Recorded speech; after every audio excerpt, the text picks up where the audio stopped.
Igor Jankę, dzień dobry, to jest Układ Otwarty, niezależny program o Polsce i świecie. Dziś o Izraelu, o tym, w jaki sposób Izrael walczy, w jaki sposób może osiągnąć pokój, czy to w ogóle jest możliwe. Dzisiaj bardzo szczególny gość, kto za chwilę Państwo zobaczycie. Jak zawsze pozdrawiam wszystkich patronów. To dzięki Wam ten program istnieje, jest niezależny. Bardzo namawiam do wspierania Układu Otwartego i do dołączenia do tego grona. Możecie to zrobić na moim profilu w serwisie patronite.pl. I również pozdrawiam wszystkich mecenasów. A teraz zapraszam na rozmowę. A oto mecenasi Układu Otwartego. Ecovoltis, firma dostarczająca energię ze stałą ceną aż na 5 lat.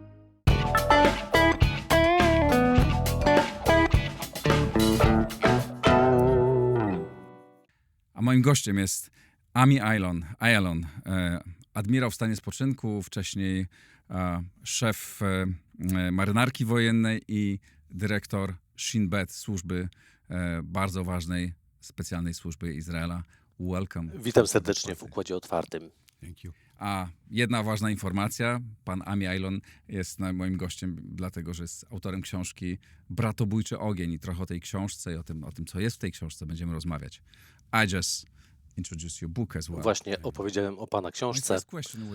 I pierwsze pytanie. Przede wszystkim dziękuję bardzo za przybycie do mojego programu. Jakim krajem jest teraz Izrael? To trudne pytanie. Gdybym miał opisać dzisiejszy Izrael, to powiedziałbym, że Izraelczycy są zdezorientowani, upokorzeni, wściekli i myślę, że wielu z nich szuka zemsty. Czy dalej jest to kraj dumny? Dumny naród?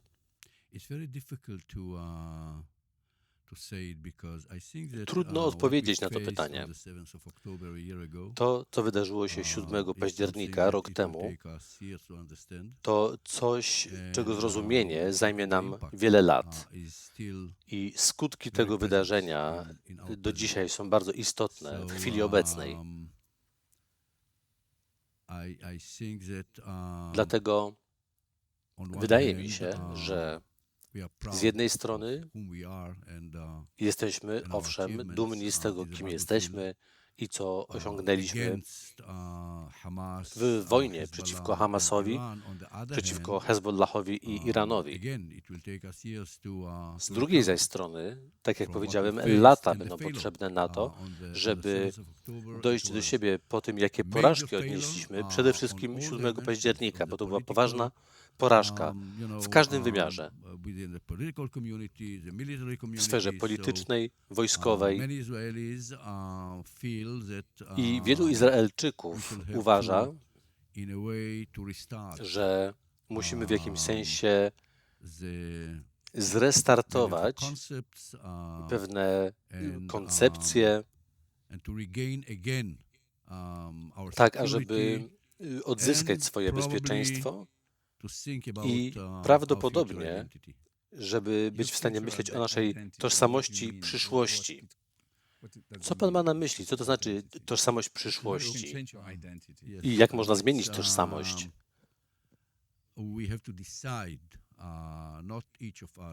Musimy podjąć pewną decyzję. Nie każdy Izraelczyk indywidualnie, tylko my jako naród, jako cały kraj. I kiedyś opisywaliśmy Izrael jako demokrację żydowską, ale pomiędzy nami są bardzo poważne różnice, jeżeli chodzi o rozumienie tej nazwy, tego terminu. Co to jest demokracja żydowska? Co to jest demokracja? Większość ludzi w Izraelu uważa, że demokracja to głos większości, ale to może prowadzić do sytuacji, kiedy nie interesują nas prawa mniejszości, prawa człowieka. Ludzie, którzy tak myślą, nie uważają, żeby te cechy były elementem demokracji liberalnej, tak jak ja to postrzegam.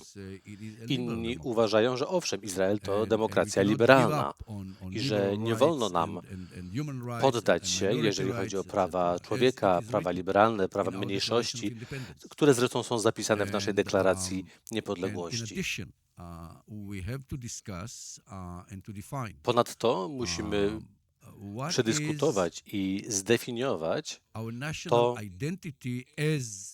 czym jest nasza tożsamość narodowa jako państwa żydowskiego, bo jest ogromny rozdźwięk pomiędzy różnymi grupami naszego społeczeństwa. Ten rozdźwięk się pogłębia. Wielu Izraelczyków uważa, że judaizm to jest w jakimś sensie początek koncepcji liberalnej. Ja sam tak uważam. Może to zabrzmi, jakby był zarozumiały, ale ja przynajmniej tak rozumiem judaizm, że kilka tysięcy lat temu, kiedy ludzie wierzyli, że władcy są bogami czy dziećmi bogów, to właśnie w judaizmie powiedziano, nikt z ludzi nie jest Bogiem, natomiast my wszyscy zostaliśmy stworzeni na podobieństwo Boga. Wtedy to była zupełnie szalona idea, ale w jakimś sensie to był początek tego, co dzisiaj mamy w formie demokracji liberalnej. I w każdej konstytucji widać tego oddźwięk. Popatrzmy na konstytucję amerykańską. Ona bazuje w tym sensie na Starym Testamencie i na tej rewolucyjnej, przełomowej zmianie, którą on wprowadził tysiące lat temu. Więc ja w ten sposób rozumiem judaizm. A ktoś inny powie nie, judaizm to supremacja żydowska. Więc tego typu koncepcje musimy zdefiniować na nowo. Bo jeżeli pytamy o to, jak postrzegamy naszą przyszłość i naszą tożsamość w przyszłości jako państwa żydowskiego, to bynajmniej nie jest to coś, co do czego wszyscy Izraelczycy się zgadzają. A czy idea supremacji żydowskiej nie rośnie w siłę? W debacie publicznej owszem. Tak jak powiedziałem, ludzie są zdezorientowani, wściekli i chyba rzeczywiście większość Izraelczyków obecnie uważa, że świat arabski, świat muzułmański, a zwłaszcza Palestyńczycy, wszyscy nas nienawidzą, co jest prawdą.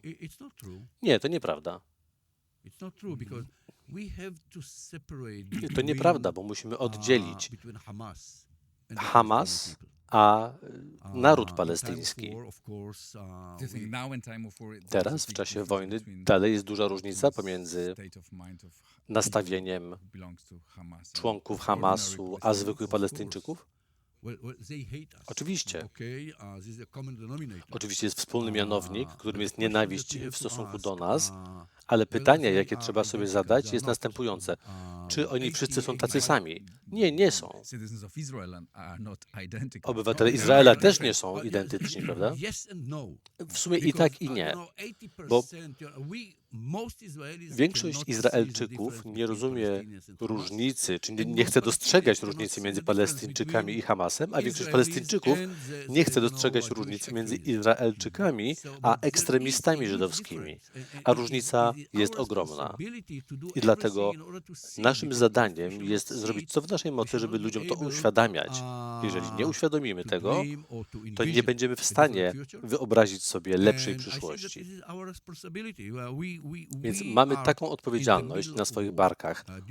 W tym momencie jesteśmy w trakcie wojny. W trakcie wojny każdego postrzega się jak wroga, a wrogów się zabija. Na tym polega wojna. Ale musimy zrozumieć, że dzisiejsza wojna to coś zupełnie innego niż wojna taka, jaką opisywał Clausewitz i jaką toczono przez ostatnie 200 lat. To nie jest wojna pomiędzy armiami państw i tak naprawdę po rozpadzie Związku Radzieckiego 95% konfliktów zbrojnych to są konflikty pomiędzy państwem a jakąś organizacją. W naszym przypadku są to radykalne organizacje islamskie. W tym świecie, w którym żyjemy, nie wystarczy wygrywać wszystkie bitwy. Jest to dużo trudniejsze. Zresztą wspomniał Pan o demokracji liberalnej. Bardzo trudno jest zachować jej wartości w kraju, który toczy wojnę. Niektórzy twierdzą, że walczycie, że prowadzicie niewygrywalną wojnę. zupełnie się z tym nie zgadzam. Pytanie jest następujące.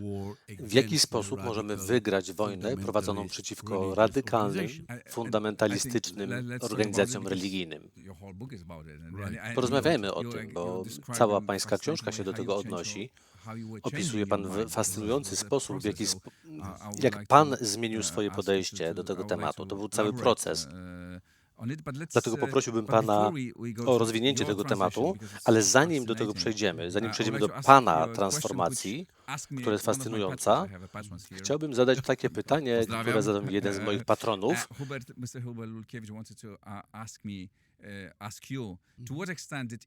To pytanie do pana jest następujące. W jakim stopniu Izrael przyczynił się do rozwoju Hamasu, do wzrostu Hamasu? Czy inne podejście Izraela mogłoby zapobiec temu, że Hamas doszedł do władzy w strefie Gazy? Czy jest to też błąd Izraelczyków? Na pewno mamy współodpowiedzialność za zaistniałą rzeczywistość. Na pewno znaczna część tej odpowiedzialności spoczywa na naszych barkach. W pewnym sensie jest to wynik polityki prowadzonej przez premiera Netanyahu, od kiedy powrócił do władzy jakieś 15 lat temu. Jego polityka polegała na zarządzaniu konfliktem. On nie starał się rozwiązać go, nie starał się osiągnąć porozumienia z Palestyńczykami, tak jak wielu poprzednich premierów starało się to zrobić. Ostatni z nich to Ehud Olmert. Kiedy on spotkał się z Abu Mazenem, byli już blisko do porozumienia. Nie doszło do tego, Olmert trafił do więzienia wskutek korupcji, ale to było niezwiązane z kwestią palestyńską. Kiedy Netanyahu doszedł do władzy, zmienił to podejście i stwierdził, że nie da się z Palestyńczykami uzyskać porozumienia. Jego nowe podejście polegało na zarządzaniu, na kierowaniu i kontrolowaniu tym konfliktem. W tym celu musiał dzielić i rządzić, czyli Hamas miał rządzić strefą Gazy, autonomia palestyńska zachodnim brzegiem i wówczas Netanyahu mógł zwrócić się do naszego społeczeństwa i powiedzieć, nie da się negocjować z nimi, oni nawet nie mają pojedynczego przywództwa. I Netanyahu zrobił co w jego mocy, żeby nie było takiego jednego przywództwa palestyńskiego. A w tym celu musiał zapewnić przetrwanie Hamasu. Dlatego pozwolił na przekazanie przez Katar ogromnych kwot. To było prawie $1,5 miliarda w ciągu ostatniej dekady. W ten sposób, w jakimś sensie on stworzył wśród Palestyńczyków takie przeświadczenie, że Abu Mazen to kolaborant izraelski. Bo Abu Mazen nie stosował przemocy, współpracował z izraelskimi służbami bezpieczeństwa, aby powrócić do procesu pokojowego. Natomiast nie było tutaj dla Palestyńczyków żadnych korzyści politycznych, nie widzieli zysku politycznego. Dlatego Abu Mazen jest postrzegany przez Palestyńczyków jako kolaborant izraelski, a Hamas jako jedyna organizacja, która walczy o zakończenie okupacji i o ich wolność. Więc jak najbardziej jesteśmy w znacznej części odpowiedzialni za stworzenie Hamasu w takiej formie, w jakiej teraz istnieje. My oczywiście nie jesteśmy odpowiedzialni za ideologię Hamasu. Hamas nie zgadza się na koncepcję dwóch państw, ale owszem, Hamas dzisiejszy na pewno to jest organizacja, za którą częściowo jesteśmy odpowiedzialni. Porozmawiajmy o tym, jak prowadzić tę wojnę i jak ją wygrać. Pan jest żołnierzem, dowódcą, marynarzem. Czasami mówi się wojownikiem, dowódcą. Nie jestem żołnierzem w sensie sił zbrojnych, armii. Ja jestem oficerem marynarki wojennej, a więc w tym sensie walczę na morzu. W takim razie, kiedy pan walczył, wojskowy myśli o tym, jak pokonać wroga, jak go zniszczyć, prawda? Ale pańska percepcja tych procesów zmieniła się w trakcie wielu lat. Czy mógłby Pan nam opowiedzieć o tym, w jaki sposób zmienił Pan swoje podejście? Tu tak naprawdę mamy dwa osobne pytania. Pierwsze pytanie to to, co stało się ze mną, co spowodowało, że ja zacząłem postrzegać naszego palestyńskiego wroga w ten sposób, w jaki postrzegam go teraz. Drugie pytanie odnosi się do tego, w jaki sposób mamy prowadzić i wygrywać tę wojnę, aby pokonać wroga. I to są dwa zupełnie różne pytania. Faktycznie, w takim razie zacznijmy od tego osobistego aspektu ludzkiego. Był Pan dowódcą, ale jest Pan też człowiekiem, myślicielem. I na początku tej książki opisuje Pan spotkanie z pewnym palestyńskim naukowcem na początku lat 2000. To było spotkanie zorganizowane przez Tony'ego Blaira. To było w trakcie rządów Blaira. Ktoś inny organizował to spotkanie, ale faktycznie w tym okresie. No tak, to jest Blair nieistotny. Ważne jest to, że ten Palestyńczyk, Yasser powiedział, że wygrali. I Pan był zaskoczony, jak to możliwe. A on powiedział, przegraliście, bo zaczęliście się bać. To może powiem dokładnie, jak to było, co ja powiedziałem. Faktycznie spotkaliśmy się w Londynie. To było w trakcie drugiej intifady.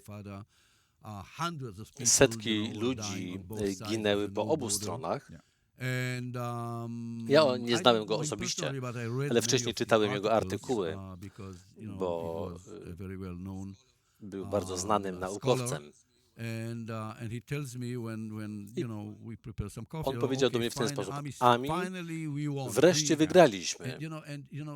A w tym okresie, jeżeli chodzi o straty, to się kształtowało tak, że na jednego Izraelczyka ginęło 100 Palestyńczyków.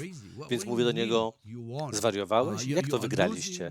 Tracicie ogromne ilości ludzi, zniszczycie własne marzenie o państwie palestyńskim. A on powiedział: nie, nie rozumiesz. My wygrywamy i kiedy odczuwacie strach. Tego nie powiedział, nie mówił o strachu. Powiedział: nasze zwycięstwo jest wtedy, kiedy wy cierpicie. I po tak wielu latach wreszcie to nie tylko my cierpimy na Bliskim Wschodzie i na tym polega nasze zwycięstwo. I wtedy zrozumiałem, że tak naprawdę obie strony utraciły zrozumienie tego, czym jest zwycięstwo. Bo czym jest zwycięstwo? To jest pytanie, które wielokrotnie potem zadawałem. Na czym polega zwycięstwo w trakcie drugiej intifady na Bliskim Wschodzie? I pomyślałem sobie, że mamy tę definicję Clausewitza. On mówił o tym, że zwycięstwo oznacza stworzenie lepszej przyszłości, lepszej rzeczywistości politycznej, czyli o to się walczy. Ale jeżeli zrozumiemy, że nasz przeciwnik postrzega zwycięstwo inaczej, dla niego zwycięstwo to jest wtedy, kiedy my cierpimy, to jest to zupełnie inna koncepcja zwycięstwa.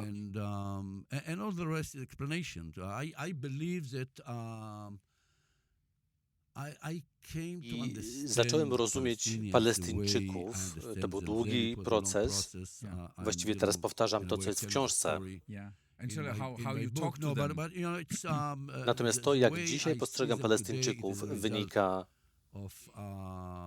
z tego, że przez 4,5 roku byłem dyrektorem Shin Betu i warto pamiętać, że tylko dlatego zgodziłem się na objęcie tego stanowiska, że wcześniej zamordowano naszego premiera bo rok wcześniej on poprosił mnie o to, żebym wcześniej zakończył służbę w funkcji admirała marynarki wojennej. On zatwierdził program dużych okrętów podwodnych. To było coś, o co wnioskowała marynarka wojenna. On powiedział, dobrze, słuchaj, dostaniecie te okręty. To było w trakcie negocjacji w Oslo. I powiedział, chciałbym, żebyś został dyrektorem Shin Betu. Ja wtedy odmówiłem. Do dzisiaj zresztą czasami zastanawiam się, jak by się potoczyły sprawy, gdybym wówczas się zgodził.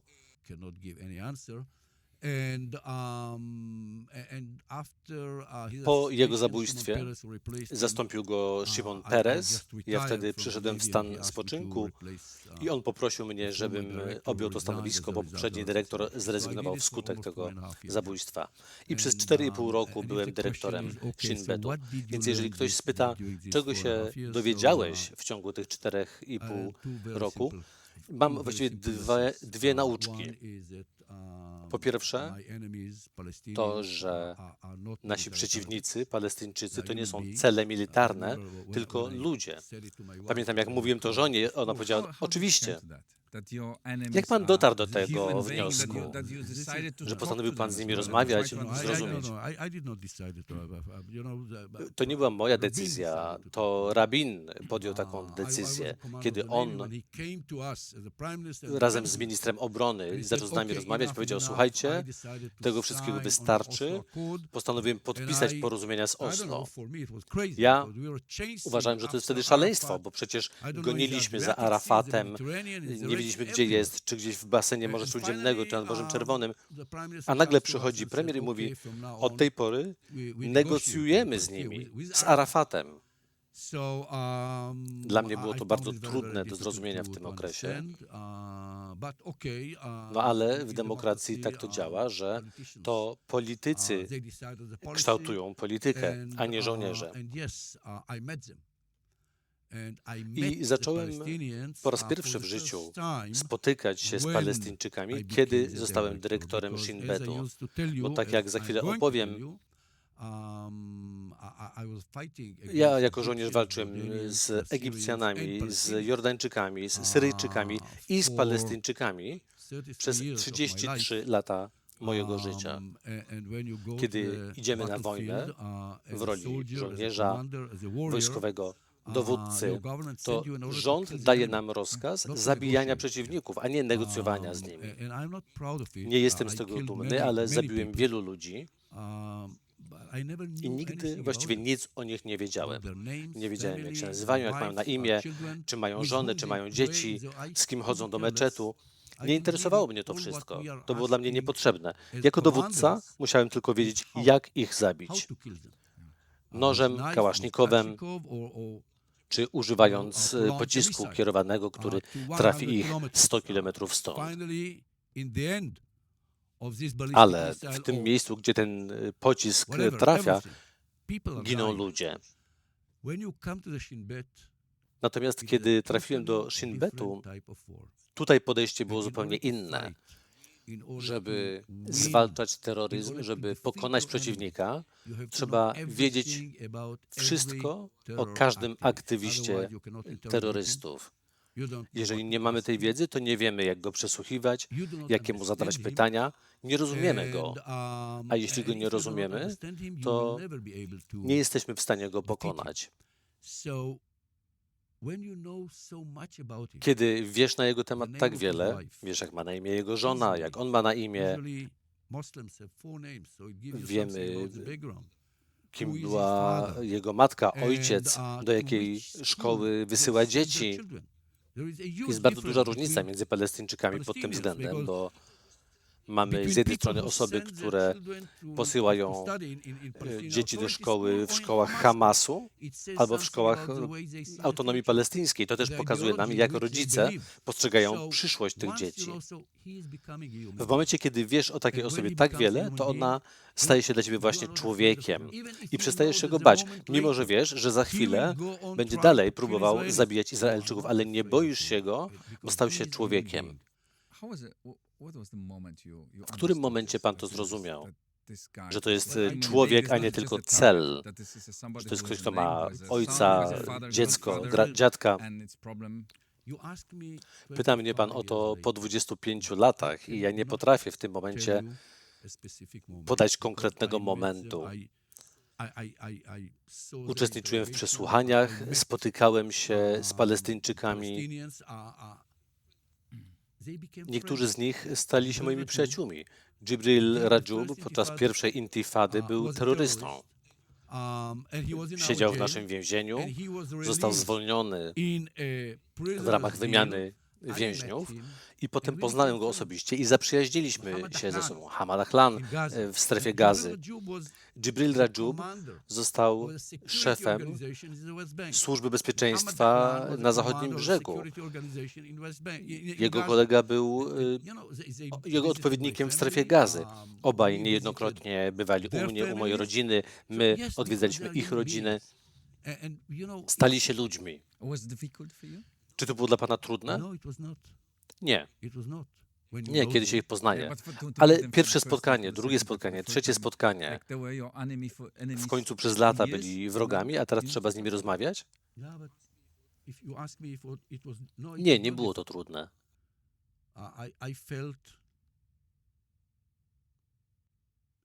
Poczułem ulgę, że nie są wrogami, tylko ludźmi. Tyle. No dobrze, czyli to jest pierwszy wniosek, pierwsza nauczka. A drugi wniosek, który na nieco wyższym poziomie łączy się z tym pierwszym, to to, że Izraelczycy tylko wtedy będą bezpieczni, kiedy Palestyńczycy będą mieli nadzieję. Mam w mojej książce rozdział na ten temat. Kiedy mówię o tym do Izraelczyków, mówią: chyba oszalałeś, co to w ogóle znaczy? Więc staram się to wyjaśnić za pomocą języka wojskowego. Odstraszanie. Nie da się odstraszyć osoby czy grupy ludzi, jeżeli ci ludzie uważają, że nie mają nic do stracenia. Cały system odstraszania polega na tym, że mogę coś ci odebrać, coś, co jest dla ciebie bardzo ważne. Ale jeżeli jesteś przekonany, że nie masz już nic, a więc ja nie mogę ci nic odebrać, to nie jestem w stanie cię odstraszać. Jeśli więc Palestyńczycy nie mają nadziei, to koniec. I ludzie na to mówią: nie rozumiesz islamu, nie rozumiesz Palestyńczyków, przecież prowadzą ataki samobójcze, mujahedini i tak dalej. A ja na to odpowiadam: nie, to nieprawda.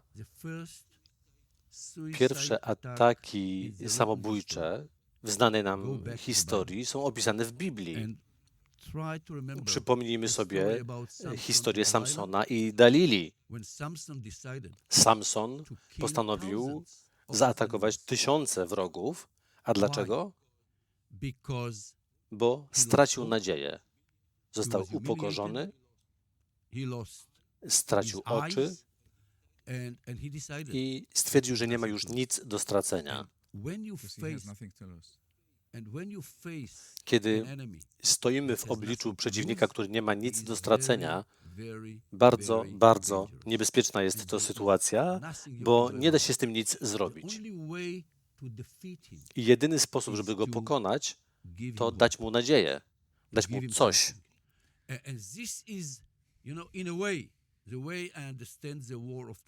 Dzisiejszą wojnę w ten właśnie sposób rozumiem. Jeśli pan pozwoli, chciałbym zadać takie osobiste, ludzkie pytanie. Kiedy pan to wszystko zrozumiał, że ta druga osoba to właśnie człowiek? I co było dla pana najbardziej zaskakujące?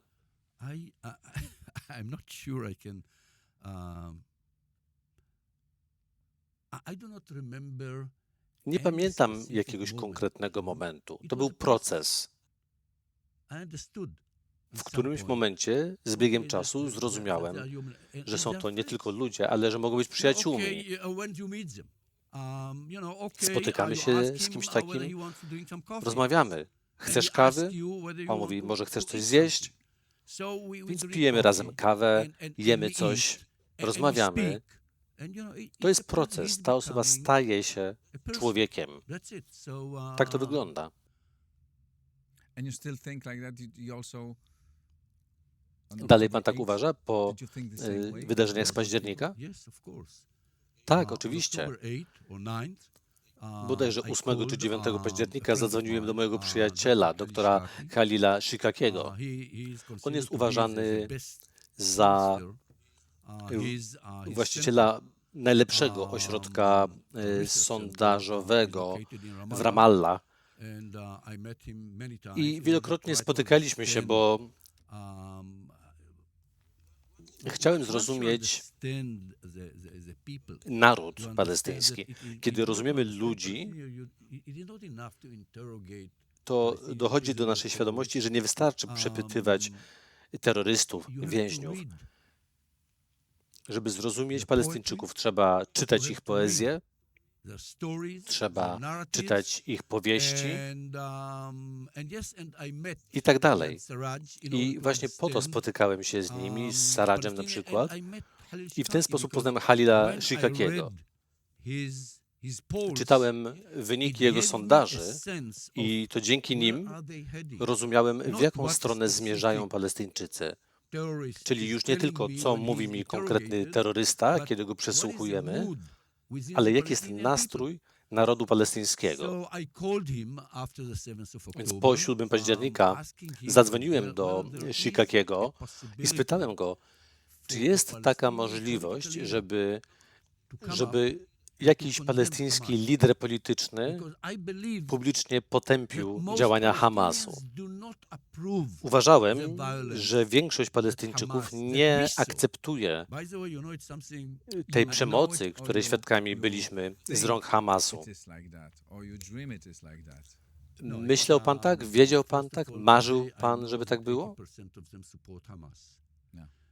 W tym momencie mamy już świadomość, że 80% Palestyńczyków popiera Hamas, ale 40% Palestyńczyków uważa, że to wszystko, co mówimy o 7 października, w ogóle się nie wydarzyło, że myśmy to wymyślili, że nie było tych wydarzeń, że to Izraelczycy wyobrazili sobie, czy wymyślili takie wydarzenia.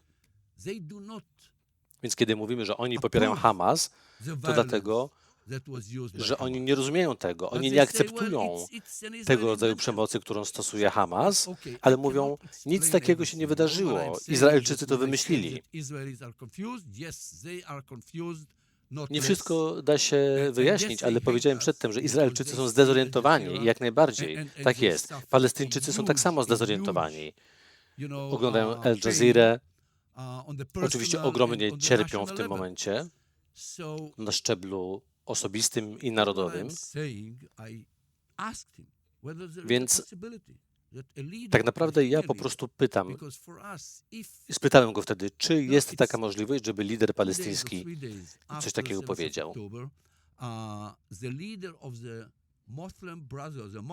2 czy 3 dni po 7 października przywódca muzułmańskiej partii Izraela, który zasiada w naszym parlamencie, był członkiem rządu, jest liderem muzułmańskiej partii w Izraelu i uważany jest za przedstawiciela braterstwa muzułmańskiego na terenie Izraela, bo przecież mamy mniejszość Palestyńczyków, którzy są naszymi obywatelami. I on potępił Hamas, powiedział, że Hamas zdradził islam. Gwałcicie kobiety, zabijacie dzieci, porywacie ludzi. I zażądał, aby uwolnili wszystkich zakładników. Więc pomyślałem sobie, skoro on może tak zrobić, może to powiedzieć, to czemu nie jakiś lider Palestyny? Bo on reprezentuje Palestyńczyków izraelskich. A Khalil Shikaki powiedział, nie ma na to szans. A to dlatego, że my żyjemy na 2 różnych planetach. Oglądamy Al Jazeera, a wy oglądacie kanały izraelskie. Wy dostrzegacie bólu Palestyńczyków, a Palestyńczycy nie dostrzegają bólu Izraelczyków. I dlatego żaden lider palestyński tego nie zrobi. Ja wtedy mu tego nie powiedziałem, ale wiem, że żaden izraelski lider też nie powie nic o cierpieniu Palestyńczyków. Czyli dopóki trwa wojna, nie dostrzegamy się nawzajem. My nie dostrzegamy ich bólu, oni nie dostrzegają naszego bólu. I to jest tragedia. To jest tragedia Bliskiego Wschodu w ostatnich 3 dekadach. To, że my nie rozumiemy narracji palestyńskiej i ich zrozumienia historii i vice versa. Jak przełamać ten impas? Może to zrobić społeczność międzynarodowa. W obecnej rzeczywistości. Ale co może zrobić społeczność międzynarodowa? Właśnie staram się wyjaśnić. Zabijamy się. Nienawidzimy się. Marzenie o tym, że to się kiedyś skończy, jest w tym momencie naiwne, a ja nie jestem naiwnym człowiekiem. Dlatego powiem otwarcie, ze strony Izraela i ze strony Palestyny nie powstanie nic dobrego. Ale my jesteśmy zbyt blisko tych wydarzeń. Nienawidzimy się, cierpimy. W tym momencie rozmawiamy tutaj w Warszawie, a wczoraj wieczorem wszystkie moje wnuki mieszkające w Izraelu spędziły całą noc w schronach, bo Hezbollah ostrzeliwał pociskami Górę Karmel i szereg innych okolic w Izraelu. Więc oni nienawidzą nas, a my ich. A czy Pan ich nienawidzi? Osobiście nie. Ja nie nienawidzę ich, bo ich rozumiem. Owszem, jestem wściekły, ale nigdy nie negocjowałbym z liderem Hamasu, ale nie nienawidzę ich.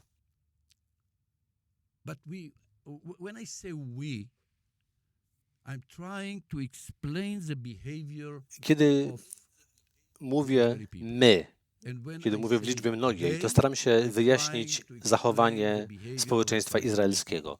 Kiedy mówię oni, to staram się wyjaśniać zachowanie społeczeństwa palestyńskiego. W zeszłym tygodniu byłem w Bostonie, gdzie spotkałem się z Halilem Shikakim, który jest moim dobrym przyjacielem, teraz wykłada na amerykańskiej uczelni. I rozmawialiśmy,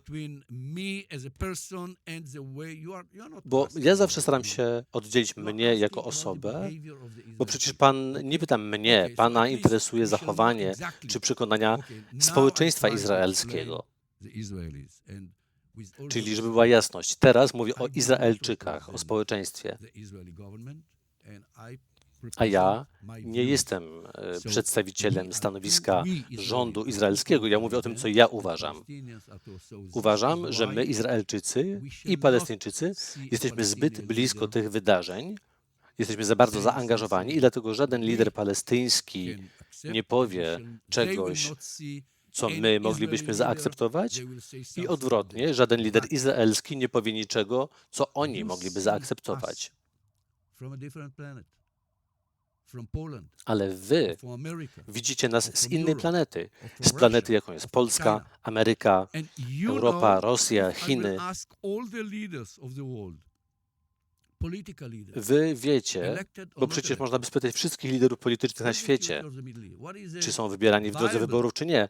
Jeżeli spytamy ich o to, co należy zrobić na Bliskim Wschodzie, co jest wykonalne, czego oczekują od Bliskiego Wschodu, wszyscy z nich powiedzą rzeczywistość 2 państw. Ale Syria, Iran i obecny rząd Izraela tego nie widzą. Ale wy to widzicie.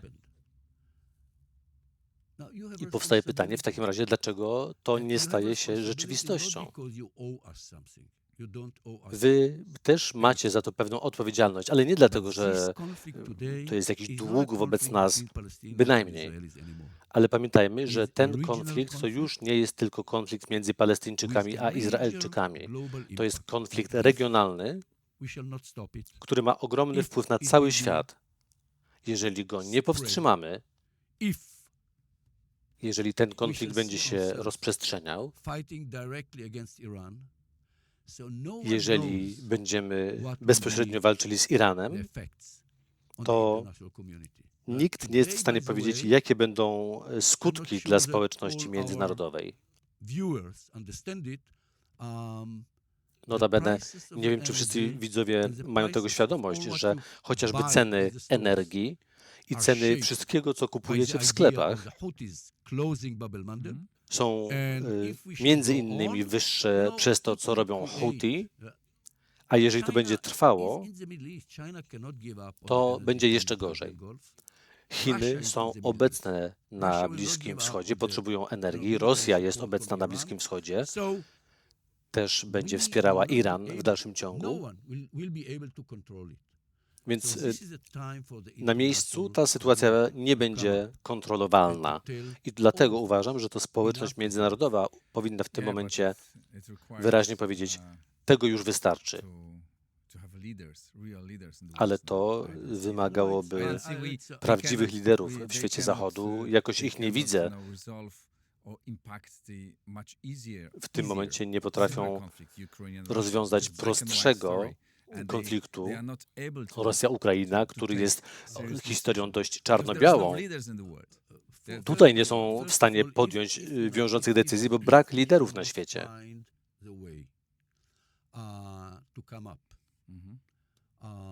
Jeżeli nie znajdziemy rozwiązania, jeżeli świat nie zewrze szeregów, aby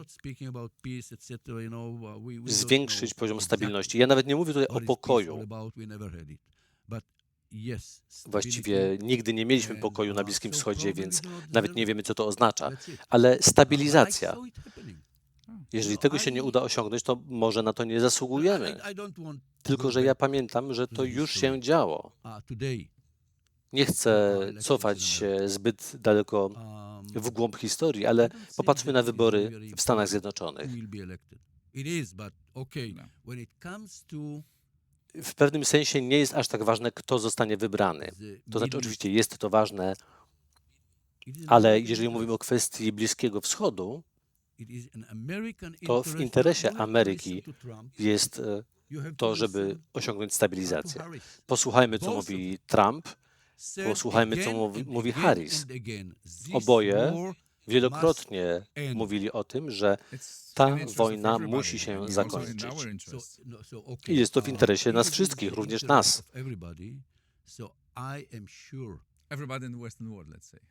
No właśnie, czyli skoro jest to w interesie wszystkich, przynajmniej na Zachodzie, nie zgadzam się z tym. Jeżeli posłuchamy, co mówią Chińczycy, oni też popierają rozwiązanie dwupaństwowe. Posłuchajmy Rosjan, oni też popierają rozwiązanie dwupaństwowe. Nikt nic nie zyskuje w sytuacji, kiedy toczy się wojna. A ja staram się wyobrazić sobie, jak będzie wyglądał dzień po wojnie. Nie mówię od razu o całkowitym pokoju, kiedy zaprzestaniemy działań wojskowych.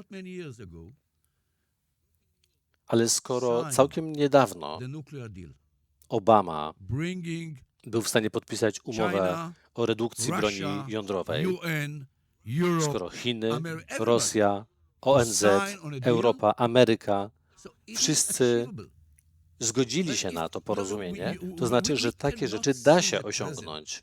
Oczywiście nie możemy szukać jakichś pochopnych rozwiązań. Teraźniejszość jest oczywiście straszliwa. W którymś momencie dociera do nas, że wprawdzie większość społeczeństw nie szuka zmian, ale kiedy staje w obliczu prawdziwego zagrożenia, to jakąś metodę, jakiś sposób jest w stanie znaleźć. I o tym właśnie mówię. Teraz nadszedł czas, żeby o tym pomyśleć. Sytuacja jest coraz gorsza. I jeżeli nie chcemy, żeby wybuchła prawdziwa wojna regionalna, to społeczność międzynarodowa powinna zrozumieć, że ta wojna będzie miała wpływ na cały świat. Wracam do tematu rozumienia wroga. Czy wiele osób w Izraelu podziela Pana opinię? Obecnie nie. Czy bywa Pan atakowany ze względu na to, co Pan mówi? Tak. Yes, but okay. I used to quote Zacytowałbym jednego z moich palestyńskich przyjaciół. and he's one of the people who Zresztą I meet to, jak in go my poznałem, book. opisuje Professor Seba, w he's a książce. philosopher. Jest to profesor filozofii i wspólnie stworzyliśmy taką inicjatywę. W czasie drugiej intifady chcieliśmy zaprezentować wizję lepszej przyszłości. I kiedy on rozmawiał na ten temat ze studentami palestyńskimi na jednej z tamtejszych uczelni, został zaatakowany przez nich. Zresztą potem dziennikarz izraelski pytał go o to, czy nie boi się pan? On odpowiedział, oczywiście, że się boję. A więc dlaczego pan to robi? Odpowiedział, już dawno temu postanowiłem, że nawet jeżeli czegoś się boję, to nie pozwolę na to, aby strach kontrolował moje życie. Więc odpowiadam, tak, bywam atakowany. A teraz strach kontroluje życie wielu osób, prawda? No, pan spytał o mnie osobiście, czy ja się boję. Nie potrafię mówić w imieniu społeczeństwa izraelskiego. Ja, robiąc to, co robię, faktycznie czasami spotykam się z takimi zarzutami i niektórzy postrzegają mnie jako zdrajcę, jako kogoś, kto przyszedł na stronę wroga. Ale stwierdziłem już dawno temu, że to chcę robić. Jakie jest główne przesłanie tej książki?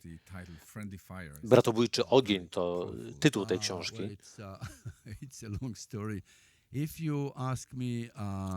To jest długa historia. Dla pana osobiście. Tutaj nawet nie chodzi o mnie. Staram się opowiedzieć w tej książce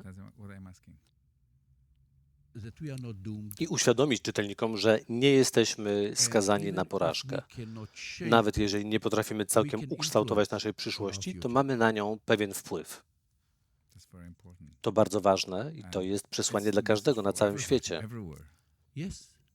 Tak, ale ja tu głównie mówię w imieniu Izraela, bo uważam, że mój naród, moje społeczeństwo, Izraelczycy w tym momencie uważają, że zostaliśmy zapędzeni do rogu, że jesteśmy skazani na porażkę, że cały świat jest przeciwko nam. I każdy, kto krytykuje politykę naszego rządu, jest określany jako antysemita. Od razu zarzuca mu się, że nienawidzi Izraela, nienawidzi Żydów. A ja uważam, że to jest bzdura. Większość ludzi na świecie to ludzie, którzy popierają Izrael. Jeżeli będą postrzegali Izrael w taki sposób, w jakim my postrzegaliśmy swój własny kraj jeszcze parę lat temu, że jesteśmy demokracją żydowską, która dąży do pokoju z sąsiadami. Takie podejście znajdowało poparcie. 57 państw islamskich podpisało inicjatywę Ligi Państw Arabskich. Przecież ci liderzy spotkali się w Bejrucie i podpisali arabską inicjatywę pokojową. A co to jest? To jest dokument, w którym mówią nam, ja to tak interpretuję, że w tym dokumencie mówią nam świat arabski, a później świat islamu. Rozumiemy, że przegraliśmy tę wojnę i uznajemy wasze prawo do tego, aby zbudować państwo dla narodu żydowskiego w Izraelu. Zgodnie z rezolucjami ONZ i Rady Bezpieczeństwa, A to oznacza dwa państwa. And we shall do I everything zrobimy co w naszej in mocy, order aby to create stworzyć this taką reality. rzeczywistość. And we do not see and we do not A więc recognize my w Izraelu nawet nie zauważyliśmy tego zwycięstwa. And My dalej we are walczymy, still fighting because, in Israel, ta deklaracja, this declaration która została opublikowana przez Ligę Państw Arabskich, a później w ogóle przez świat islamu, never brought ona pozostała bez echa w debacie publicznej w Izraelu. W Izraelu większość ludzi nawet nie wie, co zostało w tej deklaracji opisane. Nie było debaty publicznej w rządzie.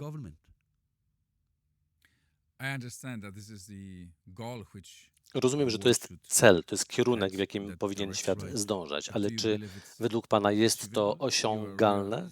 Jako realista, czy uważa Pan, że w ciągu najbliższych miesięcy czy lat da się to osiągnąć, że pewnego dnia, kiedyś w przyszłości odległej pewnie tak, ale teraz jest listopad 2024 roku, wojna rozszerza się na region, raczej jest gorzej, a nie lepiej.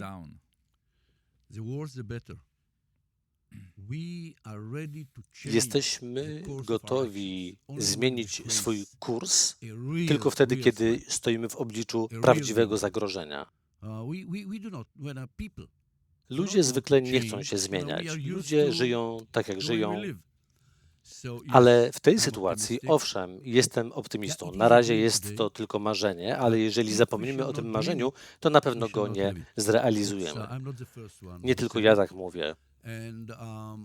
I zawsze staram się pamiętać i przypominam moim słuchaczom, że od pierwszego kongresu syjonistycznego w Bazylei w 1897 roku minęło 50 lat, zanim faktycznie powstało państwo Izrael, kiedy ONZ w listopadzie 1947 roku postanowiła, że powstanie to państwo.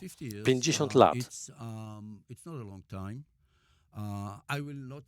Więc ja za swojego życia pewnie tej nowej rzeczywistości nie będę świadkiem, ale myślę, że będę świadkiem początku tego procesu już niedługo, czyli za 2-3 lata.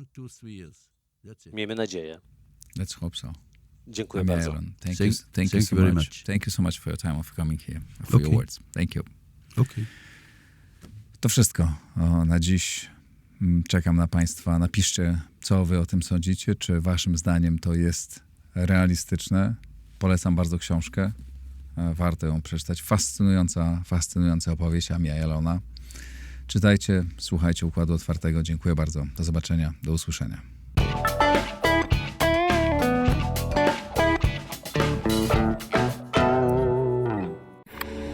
Nagraj to w blisko.